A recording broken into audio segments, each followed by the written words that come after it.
नमस्कार श्री स्वामी समर्थ. तर 29 मार्च वार शनिवार या दिवशी आलेली आहे शनी अमावस्या. शनी अमावस्या ही शनिदेवाला समर्पित केली जाते. या दिवशी भगवान शिव आणि त्रिदेवांची पूजा केली जाते आणि भगवान शिवशंकराचा आशीर्वाद लाभण्यासाठी शिवशंकराच्या मंदिरामध्ये जल अर्पण करून पूजाविधी केली जाते. या अमावस्येच्या दिवशी वाईट शक्ती सक्रिय होत असते आणि एखाद्या व्यक्तीला हानी देखील पोहोचवू शकते. त्यामुळे या दिवशी सूर्यग्रहणसुद्धा आहे. कारण सौमती अमावस्या जी आहे ही सोमवारच्या दिवशी आल्याने या अमावस्येला सौमती अमावस्या म्हटलं जाते. आणि जर शनिवारी जी अमावस्या येते त्या शनिवारच्या अमावस्येला शनी अमावस्या असं म्हटलं जाते. कारण या दिवशी शनिदेवाचा जन्म झाला होता, म्हणून सूर्यदेवाची आणि शनिदेवाची पूजाविधी करावी. असं म्हटलं जाते की सकाळी सूर्यदेवाला अर्घ्य देत असताना ओम सूर्यदेवाय नमः हा मंत्र म्हणायचा आहे. तुळशीला जल अर्पण करता वेळेस ओम नमो भगवते वासुदेवाय नमः असं म्हणायचं आहे. आणि सकाळ ते संध्याकाळ काय करावे आणि काय करू नये, पूजाविधी कशी करावे, उपाय कोणते करावे, जर आपल्या जीवनामध्ये जर साडेसाती चालू असेल, दुःख नकारात्मकता असेल, घराला नजर लागलेली असेल किंवा तांत्रिक क्रियाचा प्रभाव जो आहे हा आपल्या जीवनावर, आपल्या घरातील कुटुंबावर जर पडत असेल तर कोणते उपाय करावे, ज्यामुळे या तांत्रिक क्रिया ज्या केलेल्या आहेत याचा प्रभाव पडू नये, त्यासाठी हा उपाय नक्की करून पहा. तर पहा उपाय कसा करायचा आहे. चला तर जाणून घेऊया. व्हिडिओमध्ये नवीन असाल तर नक्की सबस्क्राईब करा. कमेंटमध्ये श्री स्वामी समर्थ लिहायला विसरू नका. तर पहा, असं म्हटलं जाते की कोणत्याही व्यक्तीने जर या अमावस्येच्या दिवशी जर स्मशानभूमीमध्ये गेले तर याचा प्रभाव आपल्या जीवनावर विपरीत होत असतो, म्हणून चुकूनही स्मशानभूमीमध्ये जाऊ नका. सोमवती अमावस्येच्या दिवशी जसं आपण मद्य, मांस आणि मासे इत्यादीचे सेवन करत नाही, तसंच शनी अमावस्येच्या दिवशी या पदार्थाचं सेवन करू नका. घरामध्ये हे पदार्थ बनवू नका. आणि हे घरामध्ये पती पत्नीमध्ये वाद होतील असं वागू नका. जास्तीत जास्त घरामध्ये शुद्ध वातावरण राहील असं आपल्याला करायचं आहे, वागायचं आहे. या दिवशी कोणत्याही प्रकारचं वाद विवाद असेल किंवा बाहेरच्या व्यक्तीशी भांडण असेल तर करू नका. या दिवशी शुभ कार्य किंवा वैवाहिक कार्य देखील करू नका. या दिवशी कोणत्याही प्रकारची खरेदी असेल, नवीन काम सुरू करायचं असेल, घरातील वास्तुशांती करायची असेल, पूजा करायची असेल, सत्यनारायण देवाची पूजा मांडणी करायची असेल तर चुकूनही करू नका. कारण या दिवशी फक्त तांत्रिक क्रिया किंवा अमावस्या तिथी ही वाईट नसून अत्यंत शुभ मानली जाते. या दिवशी तांत्रिक क्रिया केल्या जातात, त्यामुळेही अशुभ मानली जाते. कारण या दिवशी अलक्ष्मी जी आहे ती घरामध्ये आपल्या वास करत असते. त्यामुळे आपल्याला ह्या चुका ज्या आहेत त्याच करायच्या नाहीत. ह्या 6 चुका चुकूनही करू नका. तर सर्वात प्रथम आपल्याला लवकर उठायचं आहे या दिवशी आणि त्यानंतर आपल्या एका बादलीमध्ये थोडीशी हळद, गंगाजल, गोमूत्र टाकायचं आहे, खडे मीठ टाकायचं आहे, तुरटी टाकायची आहे आणि हे पाणी मुख्य उंबरवट्यावर आपल्याला शिंपडायचं आहे. हळदीचं लेपन लावायचं आहे, ज्यामुळे घरात नकारात्मकता येत नाही, वाईट दृष्ट लागत नाही. त्याचबरोबर घरामध्ये कोणत्याही व्यक्तीवर तांत्रिक क्रियेचा प्रभावसुद्धा पडत नाही. त्यामुळे हे पाणी शिंपडायचं आहे. याच पाण्याने आपल्याला फरशी देखील पुसायची आहे. तर असं म्हटलं जाते की या दिवशी आपल्या पितरांसाठी पिंडदान तर्पण केल्याने आपल्या पूर्वजांचा आशीर्वाद प्राप्त होतो. एखाद्या गरीब व्यक्तींना तांदूळ, गहू किंवा काळे तीळ दान केल्याने आपल्या पूर्वजांना शांती मिळत असते आणि आपल्याला कोणत्याही कामामध्ये अडथळे येऊ देत नाहीत.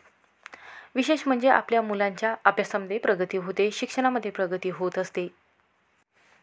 त्याचबरोबर आपल्याला या दिवशी आपल्या स्लॅबवर दही भाताचा नैवेद्य ठेवायचा आहे. 1 तुपाचा किंवा मोहरीच्या तेलाचा दिवा लावायचा आहे. 1 ग्लास भरून ठेवायचा आहे. तर हा उपाय आपल्याला 12च्या अगोदर करायचा आहे. कारण 12च्या नंतर हा जो नैवेद्य आहे हा कावळ्यासाठी ठेवला जात नाही. 12च्या अगोदर आपल्याला हा नैवेद्य ठेवायचा आहे. या दिवशी पितरांना नैवेद्य दाखवून दान वगैरे अशी कामे केले जातात. या दिवशी राग असेल, अहंकार असेल तर तो टाळायचा आहे. या दिवशी कोणत्याही असहाय्य व्यक्तीला त्रास देऊ नये, आपल्या तोंडून चुकीचा शब्द जाईल असं वागू नये. शनिदेव कर्माचे फळ देणारे आणि न्यायाचे देवता म्हणून म्हटले जाते. त्यांना सर्वात क्रूर ग्रह म्हटला गेलेला आहे, परंतु ज्यांना नशिबाचा निर्माता देखील म्हटला गेलेला आहे. शनिदेव माणसाला त्याच्या कर्मानुसार फळ देत असतात आणि चुकीच्या कृत्याची शिक्षाही त्यांना देत असतात. जर एखाद्या व्यक्तीवर शनीची कृपा असेल तर त्यांची सर्व कामे यशस्वीरित्या पार पडत असतात. परंतु शनी अशुभ स्थितीत असेल तर जीवनात अनेक अडथळे आणि समस्या यायला लागतात. तर आता पाहूयात की या दिवशी आपल्याला काय करायचं आहे, काय करू नये. तर पहा, या दिवशी सर्वात प्रथम आपल्याला श्रीहरी विष्णू आणि माता लक्ष्मीची पूजा करायची आहे. त्यांना पांढऱ्या किंवा लाल रंगाची फुले अर्पण करायची आहे, पिवळ्या रंगाची फुले अर्पण करायची आहेत. या दिवशी गोरगरिबांना आपल्याला काळे कपडे, लोखंडी वस्तू दान करायचे आहे किंवा तुम्ही तिळदान केले तरीही चालेल. या दिवशी आपल्या पितरांचा आशीर्वाद प्राप्त करून घेण्यासाठी पिंपळाच्या झाडाखाली एक तुपाचा किंवा मोहरीचा तेलाचा दिवा लावायचा आहे. आणि या दिवशी शनी मंदिरात जायचं आहे. शनी मंदिरात गेल्यानंतर आपल्याला सर्वात प्रथम शनिदेवाला एक तुपाचा किंवा मोहरीच्या तेलाचा दिवा लावायचा आहे. त्यामध्ये 11 उडदाचे दाणे टाकायचे आहेत, 11 चिमूटभर तीळ टाकायचे आहेत. आणि त्याचबरोबर या दिवा जो आहे हा आपल्याला शनिदेवाला लावायचा आहे. चुकूनही ही पूजा करत असताना स्त्रियांनी करू नये. फक्त आपल्याला जे आपल्या घरातील पुरुष मंडळी आहेत किंवा मुलगा असेल त्यांच्याकडून पूजा करून घ्यायची आहे. आपण स्वतः जाऊ नये, कारण स्त्रियांनी पूजा करू नये असं म्हटलं जाते. तर पहा, आपल्याला पूजा झाल्यानंतर 11 रुईच्या आंब्याचा पानाचा हार देखील अर्पण करायचा आहे. आणि एक जो नारळ आहे पाण्याचा हा सुद्धा तिथे आपल्याला फोडायचा आहे. आणि तिथे बसून आपल्याला महामृत्युंजय या मंत्राचा 108 वेळा जप करायचा आहे किंवा तुम्ही घरी केला तरीही चालेल. आणि 108 वेळा आपल्याला ओम शनिश्चराय नमः, ओम शनिश्चराय नमः या मंत्राचा जप देखील 108 वेळा करायचा आहे. एक जपमाळ तुम्ही करू शकता, तुम्ही घरी केली तरीही चालेल किंवा जर तुम्हाला वेळ असेल तर तुम्ही शनी मंदिरात देखील करू शकता. तर पहा, जवळपास 2000 वर्षांनी शनिवारी सूर्यग्रहण आणि शनी अमावस्येचा दुर्लभ योग जुळून येणार आहे. शनिदेव आणि सूर्यदेव हे केवळ ग्रह नाही तर पिता पुत्र आहेत. तर त्या दोघांचा एकत्र संयोग जुळून येत असल्याने या दिवशी ज्योतिषशास्त्रामध्ये असं म्हटलं गेलेलं आहे की आपल्या पूर्वजांचा आशीर्वाद प्राप्त होण्यासाठी या दिवशी आपल्याला अशा ठिकाणी एक दिवा लावायचा आहे, ज्यामुळे आपल्या जुना कितीही प्रखर पितृदोष असेल हा कमी होत असतो. तर पहा, शनी हा परीक्षा बघणारा तर सूर्य हा भाग्याला लकाकी देणारा ग्रह म्हटला जातो. जेव्हा हे दोघांचा संयोग होत असतो तेव्हा निश्चितच आपल्याला फलश्रुती प्राप्त होत असते. या संयोगाचा 12ही राशीवर प्रभाव पडत असतो. म्हणून असं म्हटलं जाते की या दिवशी जर तुम्ही शनी अमावस्येच्या दिवशी जर हा उपाय केला तर शनी 7.5पासून आपल्याला मुक्तताही मिळत असते. तर या दिवशी शनिदेव जे आहे ते स्वतःच्याच कुंभ राशीतून मीन राशीत प्रवेश करणार आहेत. कुंभ राशी जी आहे त्या राशीवर याचा प्रभाव पडणार आहे. म्हणजेच कुंभ राशीवर जे आत्तापर्यंत दुःख, दारिद्र्य, गरिबी वाट्याला आलेली आहे किंवा कोणत्याही कामामध्ये अपयश आलेले आहे तर त्यांच्या कामामध्ये यश मिळणार आहे. त्यामुळेच या दिवशी कुंभ राशीमध्ये आर्थिक व कोणत्याही कामामध्ये त्यांना यश मिळणार आहे.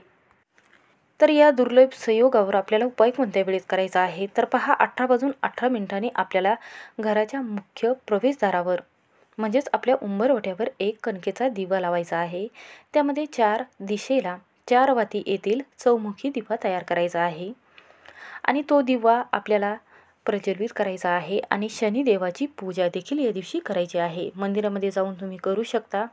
मंदिरामध्ये जाणं शक्य होत नसेल किंवा शक्य होत असेल तर तिथे तुम्ही शनी स्तोत्र किंवा रवी स्तोत्र म्हणू शकता किंवा ऐकलं तरीही चालेल.